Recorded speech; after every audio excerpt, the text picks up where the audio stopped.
राज्याचा कारभार ज्या मंत्रालयातून हाकला जातो त्याची सुरक्षा व्यवस्था जी आहे ते आता वाढवण्यात आलेली आपल्याला पाहायला मिळत आहे। एलिट गार्ड जे आहे ते आता मंत्रालयाची सुरक्षा व्यवस्थेमध्ये भर जे आहे ते टाकणार आहेत। आपण जर पाहिलं तर राज्याच्या प्रशासकीय मुख्यालयाचे उच्च सुरक्षेचं कवच जे आहे ते या मुख्यालयाला आता असणार आहे। मंत्रालयाच्या भोवती आता एलिट गार्डचं संरक्षणाचं कड जे आहे ते संपूर्ण असणार आहे। आपण जर पाहिलं तर अनेक गोष्टी ज्या आहेत ते मंत्रालयामध्ये होताना पाहायला मिळतात। अनेक धमकीचे फोन किंवा इतर गोष्टींचे फोनसुद्धा मंत्रालयात येत असतात।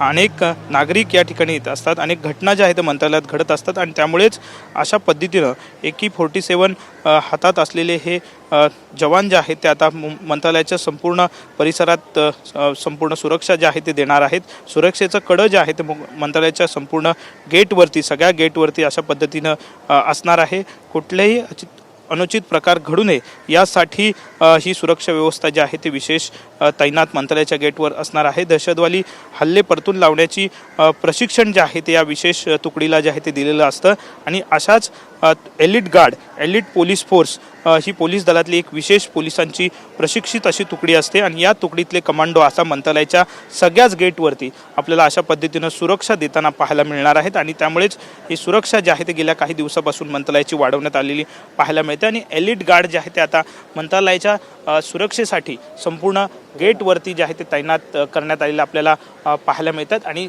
मंत्रालयाची सुरक्षा योग्य पद्धतीने असावी यासाठी ही संपूर्ण तुकडी जी आहे ते काम पाहणार आहे। कॅमेरामन नरसिंग सोबत विनायक डावरुंग, TV9 मराठी, मुंबई।